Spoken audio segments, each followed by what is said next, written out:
Bonjour à tous, bienvenue pour ce nouvel enseignement aujourd'hui sur un thème particulier, sur une question plutôt particulière qui est peut-être la question la plus spirituelle qu'on l'on puisse se poser ou qu'on puisse nous poser. Alors du coup, je vais vous poser cette question-là et puis vous allez voir comment ça va se passer à l'intérieur de vous et comment vous allez vivre cette question. Cette question, elle a pour but de mieux savoir là où on en est sur notre chemin spirituel. Ça va vous permettre de faire un point, un test et un bilan aussi par rapport à votre cheminement personnel. Donc voilà le test et la question qui va arriver. Euh, je pose la question tout de suite parce que ça va nous permettre après de faire le point un petit peu de comment vous l'avez vécu. Je ne vous donne pas plus de détails pour justement vous éviter de réfléchir avec votre mental. L'objectif, c'est que vous puissiez voir comment vous allez réagir à cette question et surtout comment ça va se passer à l'intérieur de vous. Donc, prenez le temps de vous poser intérieurement, tout de suite, dans l'état où vous êtes. Vous pouvez éventuellement fermer les yeux un instant. Ça va vous permettre intérieurement de vous centrer, de vous poser et de laisser résonner à l'intérieur de vous la question. Donc prenez le temps de vous installer et de vous poser intérieurement.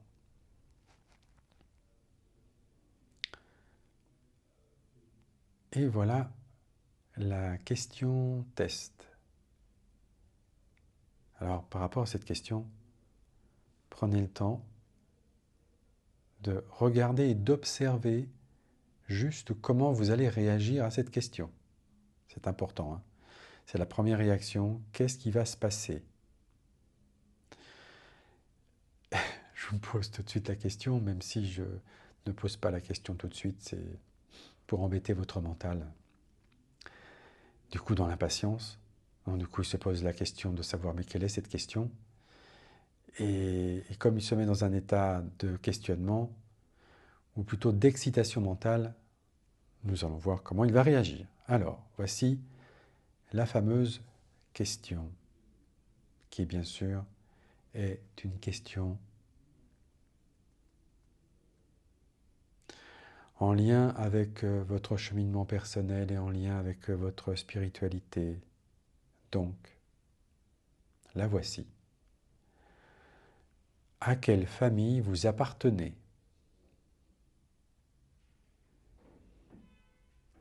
Juste cette question. À quelle famille appartenez-vous? Et laissez à l'intérieur de vous cette question résonner et prenez le temps de voir et de sentir comment vous réagissez à l'intérieur de vous.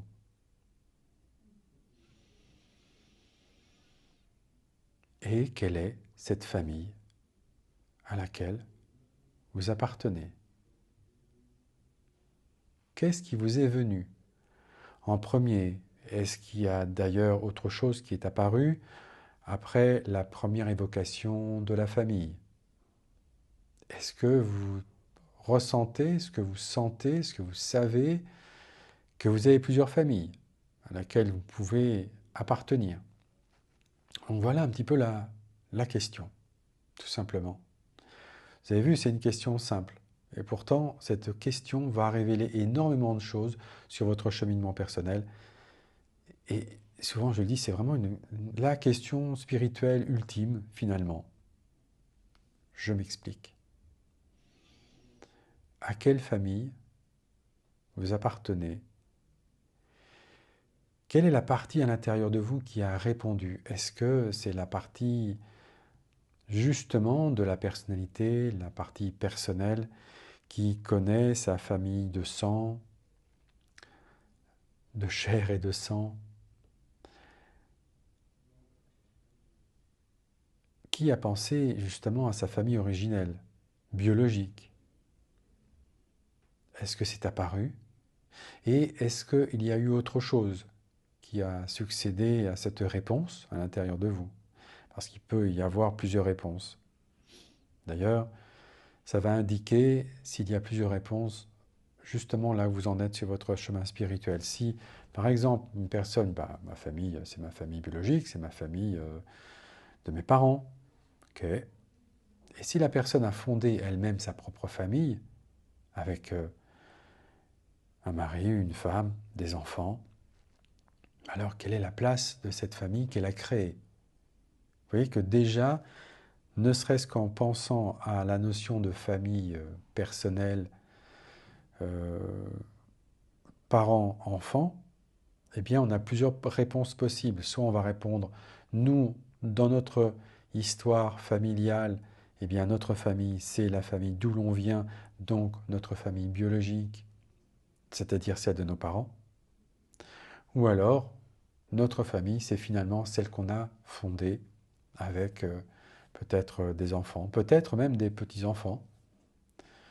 Et là, vous voyez qu'il y a le passé et le présent ou le futur dans votre histoire. C'est-à-dire que même dans la famille de sang, il y a deux réponses possibles qui peuvent exister, coexister, mais parfois il y a aussi, eh bien, ne coexistent pas et on se retrouve avec une focalisation, une direction, une orientation, soit d'un côté que de l'autre, soit c'est seulement nos parents, soit c'est seulement notre famille, la famille que l'on a créée avec nos enfants, par exemple. Ou nos projets. Quand je dis les enfants, il n'y a pas inévitablement besoin qu'il y ait des enfants. Avoir fondé une famille, être en couple, avoir des projets, construire des projets ensemble, c'est aussi ça, créer une famille et fonder une famille. Donc, la question c'est, est-ce que dans cette famille de sang, est-ce qu'il n'y en a qu'une seule? Est-ce qu'il y en a plusieurs? Et se pose ensuite la question de la famille de cœur. C'est quoi? C'est qui? Est-ce que ensuite vous avez pu penser à des amis,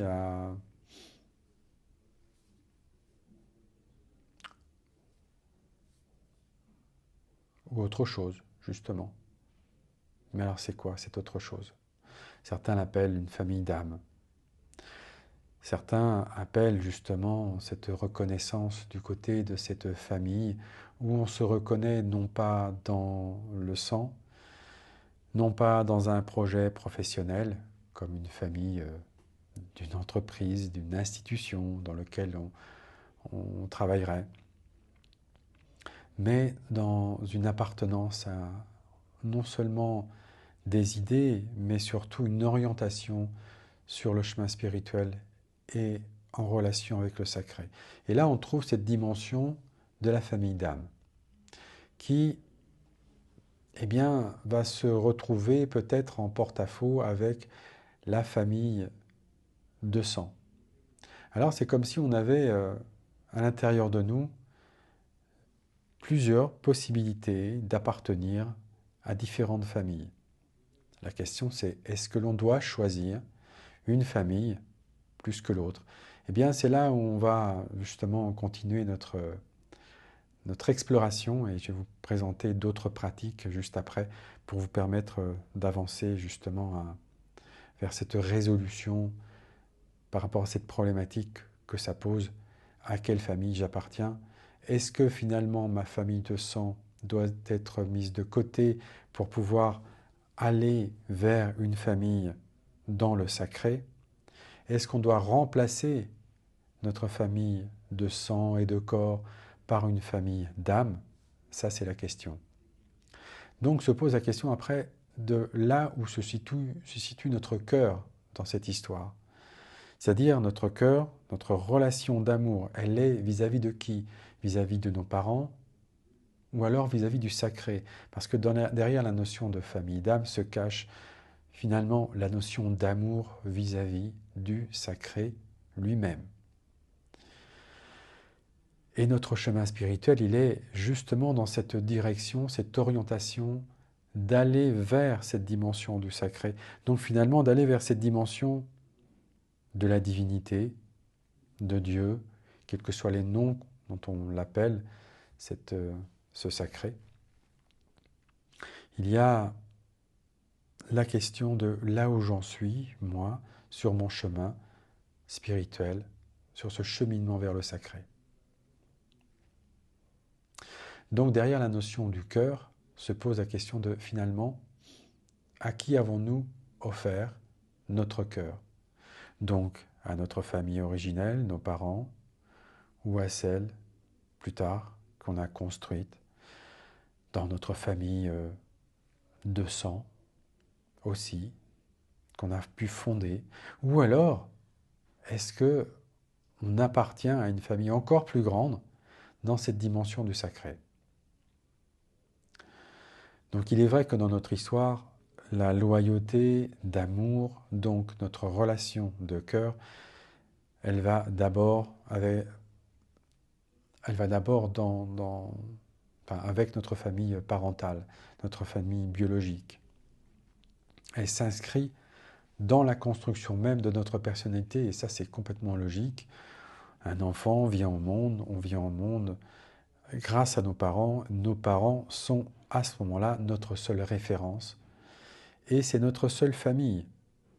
C'est-à-dire qu'on se construit, on construit notre personnalité en même temps qu'on construit notre corps. Donc notre corps finalement appartient à notre famille, puisque nous sommes... Notre corps est construit du corps de nos parents, donc finalement notre cœur va en direction de cette famille originelle et biologique. Mais au fil du temps, des prises de conscience, de là où on en est, de là où on en est aussi dans cette conscience du sacré, on va avoir besoin d'aller explorer une autre dimension d'appartenance, une autre dimension de relation, et sortir finalement du carcan du système familial.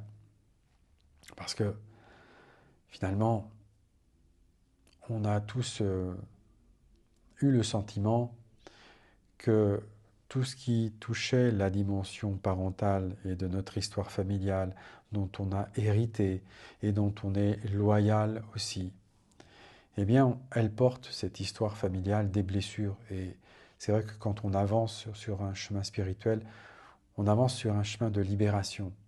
On avance sur un chemin où on va prendre conscience de tout ce qui nous empêche d'avancer. Et on va chercher à ouvrir notre vie, surtout ouvrir notre cœur. Et on réalise à ce moment-là que notre cœur, cette dimension d'amour, s'ouvre et a besoin de s'ouvrir encore plus, et ne pas être limité à un amour exclusif comme on a appris à le vivre dans notre histoire familiale, parentale, où l'enfant finalement expérimente l'amour dans un amour d'abord très focalisé, soit maman, soit papa, et dans l'exclusion de l'autre. Et c'est vrai que le sentiment amoureux, on apprend à le vivre à travers notre histoire familiale. Et donc la question, c'est comment on va pouvoir avancer dans notre vie vers cette dimension d'un amour encore plus grand, donc vers cette dimension du sacré. Et c'est vrai qu'il y a des moments où on peut plus facilement se poser ce genre de questions. Et ce sont des moments, par exemple, de fête, d'anniversaire, de naissance, de deuil, où on se retrouve finalement rebasculé dans notre histoire familiale et parentale, même si dans notre activité, on peut être très loin, on peut vivre très loin aussi de nos parents, et on peut les mettre de côté, on se dit, mais non, je suis libéré de mes parents, je les ai mis à distance, etc. Mais quand il y a des moments très forts, des périodes très fortes, ou des événements très forts qui arrivent, là, à ce moment-là, c'est comme si toute notre histoire revenait à la surface. Et toute notre appartenance et tout notre amour réapparaît, ressurgit, et se pose la question de là où j'en suis, moi, dans ma relation d'amour avec ma famille, avec mes parents. Quelle place est là, finalement? Et combien de fois j'ai vu des relations familiales de personnes adultes qui ont fondé leur famille, finalement, on pourrait dire ils sont parents eux-mêmes, ils ont des enfants, mais c'est comme s'ils n'avaient pas fait, ils n'avaient pas coupé le cordon ombilical, et c'est comme s'ils restaient constamment attachés, et encore plus attachés à leurs parents que leur propre famille, et que même par rapport à leurs propres enfants. C'est-à-dire comme si finalement les parents comptaient plus que les enfants de cette personne-là. Et j'ai vu ça de nombreuses fois. C'est-à-dire que la loyauté familiale est vraiment très forte. Elle est inconsciente, on ne se rend pas compte, mais elle est présente. Et c'est souvent dans des périodes de fêtes, de rencontres familiales, soit dans des bons moments comme des anniversaires, des naissances, mais dans des moments plus dramatiques, parfois dans des deuils, que réapparaît toute cette dimension de la famille et de l'amour. Donc voilà un petit peu tout ce qui se joue derrière la question de à quelle famille vous appartenez. Il y a non seulement votre famille de corps, de sang, et votre famille finalement de cœur. Où est-ce qu'elle est? Envers vers votre famille de corps, de sang, ou alors plus orientée vers une famille d'âme, d'appartenance au sacré. C'est comme si on avait trois points. Il y avait votre cœur, votre corps et votre âme. Voilà un petit peu le triangle. Et ce qui se trouve au milieu, c'est votre cœur. Et c'est comme si votre cœur était finalement se retrouvait dans une situation conflictuelle. Il est de quel côté? Du côté de votre famille de sang? Du côté de votre famille du sacré? Oui, mais si je suis dans le sacré, je ne peux pas laisser tomber ma famille de sang. Donc quelle place est là? Mais ma famille de sang me ramène dans les blessures.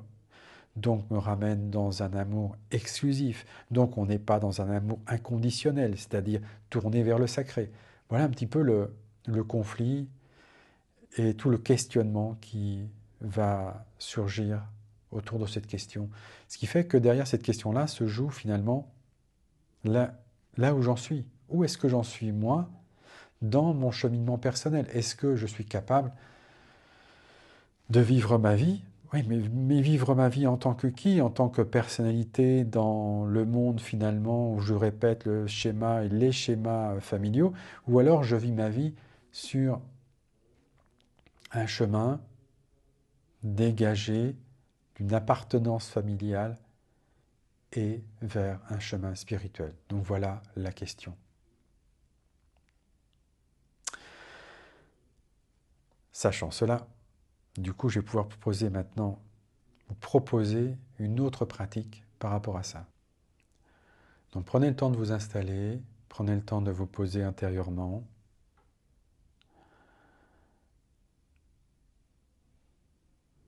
Et donc, à l'intérieur de vous, prenez le temps de regarder juste en observant, maintenant que vous connaissez cette différence dans cette notion de famille, comment vous ressentez votre appartenance à votre famille de sang, de corps, juste votre famille de sang, votre famille peut-être biologique, la famille qui vous a élevé. Quel est le sentiment qui apparaît, qui est présent? Le sentiment, les émotions, les pensées qui vous viennent là maintenant, par rapport à votre famille de sang, ou votre famille qui vous a élevé.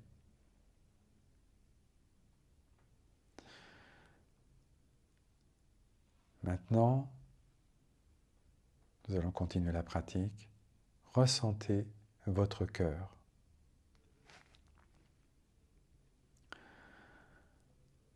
Dans quelle direction se tourne-t-il? Qu'est-ce qui se passe? Est-ce qu'il se tourne dans une direction?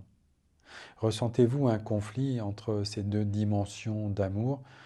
D'un côté, votre relation familiale, parentale, peut-être la relation avec la famille que vous avez fondée, et votre famille dans le sacré, votre famille d'âme.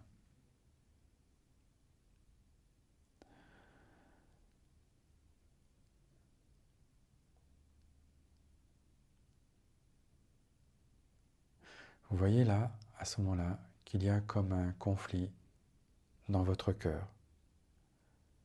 Dans quelle direction va-t-il se tourner? Et comment résoudre ce conflit? Alors voici la réponse à comment résoudre ce conflit. C'est en passant par l'amour de votre famille de sang et en l'intégrant en vous, non pas dans le rejet, mais comme si vous alliez prendre pour la première fois un chemin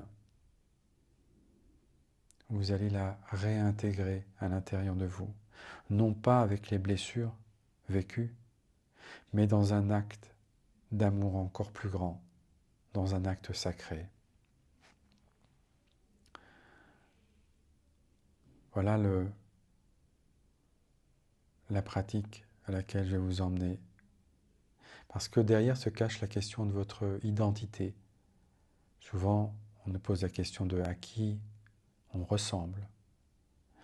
Mais à qui on ressemble dans la notion de ressemblance corporelle, biologique, de sang, on va à ce moment-là se retrouver avec en écho nos blessures, les blessures qui appartiennent au système familial. Et c'est vrai que ces blessures ont construit notre personnalité. Cette personnalité s'est construite dans l'opposition par rapport à ces systèmes de blessures. Et c'est comme si on était parti en quête de soi, à construire, à vouloir construire notre vie de façon indépendante. Et puis à ce moment-là, on construit un autre chemin de vie avec d'autres appartenances, des amis, des confrères, des frères et des sœurs aussi spirituels, cette famille d'âme, ou cette famille holistique, comme l'appelle une personne qui suivait mes formations. Je trouvais ça joli, la famille holistique.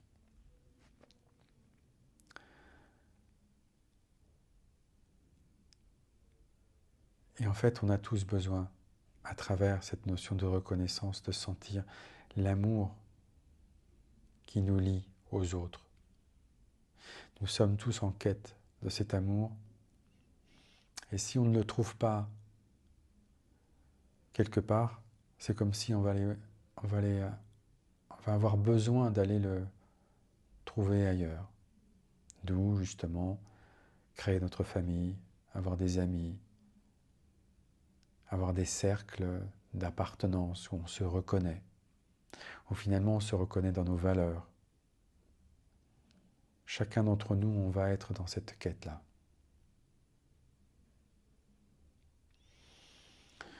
Donc la question c'est, quelle est la solution pour opérer cette bascule vers le sacré sans renier notre sang, sans renier notre famille biologique, sans renier la famille que l'on a construite? Est-ce que c'est possible? Alors oui, c'est possible. Mais ça va nous obliger à faire quelque chose. Et je vais vous expliquer quoi précisément. C'est comme si on allait avoir besoin de se rapprocher encore plus de cette identification par rapport au système familial et parental, justement, puisque nos parents sont les représentants du système familial entier.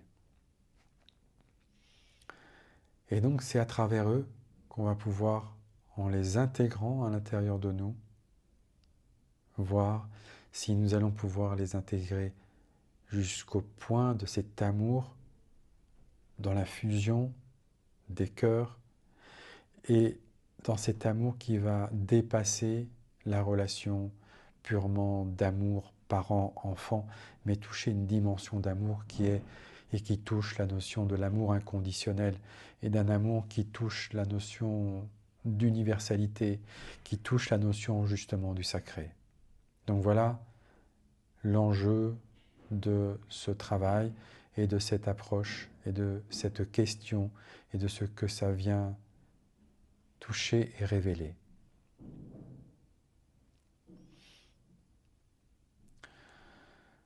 Et donc pour ce faire, vous allez avoir besoin d'intégrer dans votre cœur, comme si vous allez unir les cœurs à l'intérieur de vous pour toucher cette dimension d'amour inconditionnel. Et à ce moment-là, il va se passer une chose, c'est qu'il n'y aura plus de conflit. Et votre cœur pourra non pas se tourner dans une direction ou dans une autre, il pourra accueillir pleinement toute cette dimension d'amour, intégrer, fusionner, parce que justement dans l'infusion, il n'y a pas de différence.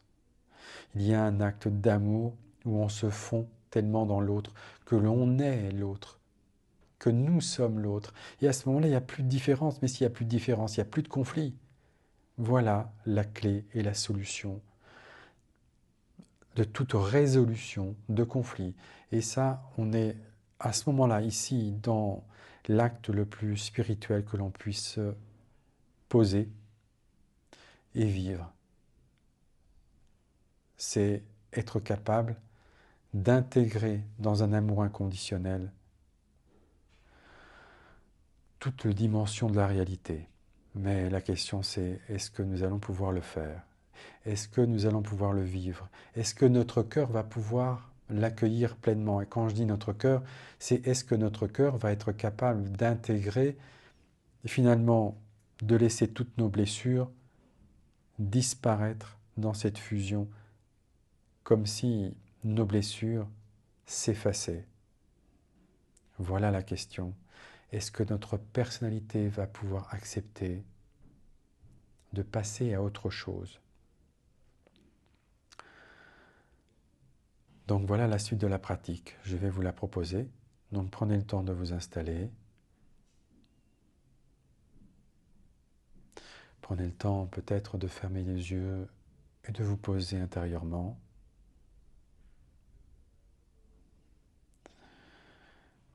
Et en vous posant intérieurement, prenez le temps de voir vos parents.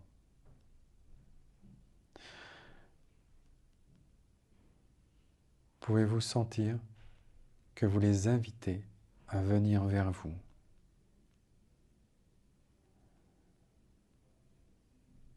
Est-ce que vous pouvez les inviter à venir se rapprocher de vous?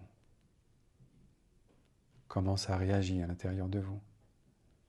Est-ce qu'il y a une acceptation ou une résistance, une opposition, un conflit? Et là, vous saurez si vous allez accepter d'aller plus loin vers cet amour inconditionnel. Alors, voici la proposition.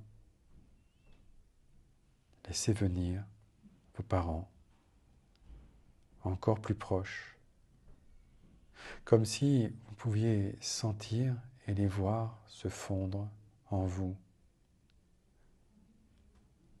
que vous pouviez sentir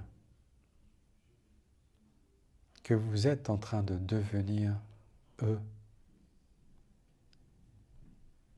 qu'ils sont là, à l'intérieur de vous, comme s'il n'y avait pas de différence, de distance, de séparation. Ils sont là, dans votre cœur, mais aussi dans votre corps. Dans votre corps, dans votre cœur, dans tout votre amour. Comment ça se passe? Comment vivez-vous cette proposition et cette invitation?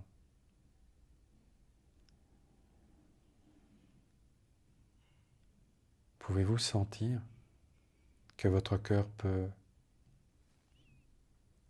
tout accepter de tout ce qui s'est passé? Est-ce que vous pouvez sentir que dans cet amour du cœur du sacré, le sacré peut accueillir pleinement toutes les blessures et laisser ces blessures se fondre dans cet amour inconditionnel? Au-delà des blessures, au-delà de la personnalité, au-delà des systèmes, au-delà des conditions, au-delà de cet amour exclusif. Sentir que votre cœur peut tout accueillir, tout accepter, et finalement laisser toutes ces blessures disparaître à l'intérieur de cet amour dans votre cœur, comme si tout pouvait se fondre à l'intérieur du cœur, de votre cœur, comme s'il pouvait naître une lumière d'amour à l'intérieur de votre cœur. Et c'est cette lumière qui va ouvrir l'espace et vous permettre de toucher, de sentir que votre cœur peut sentir et vivre cette réalité d'amour, cette réalité de conscience avec les autres et avec le monde, comme si tout devenait uni dans le tout, sans différence, donc sans conflit. Car cette dimension d'amour, c'est justement ça, la réalité du sacré. Et toute notre quête spirituelle est tournée vers cette dimension de cet amour sacré, cette dimension de cet amour inconditionnel. Voilà notre quête. Et voilà la question qui peut nous aider à prendre conscience de là où on en est.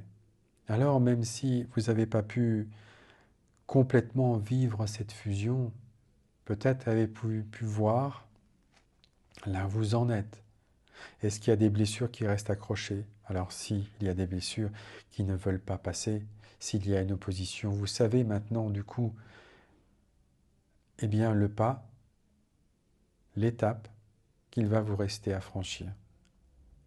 C'est ce qui justement a créé le blocage.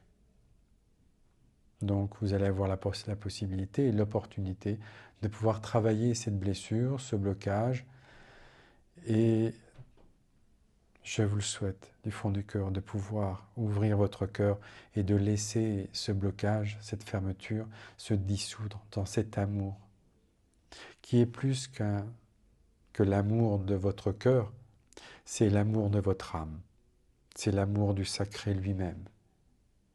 Il y a seulement cette dimension de cet amour qui peut réussir à laisser se dissoudre toutes les blessures. Voilà le chemin, voilà la possibilité, l'opportunité et la proposition. Ceci était une invitation, donc n'hésitez pas à refaire la pratique si vous le souhaitez. N'hésitez pas à le revivre à nouveau pour vous permettre d'intégrer petit à petit cette dimension pour avancer vers cette qualité d'amour particulière qu'est l'amour du sacré.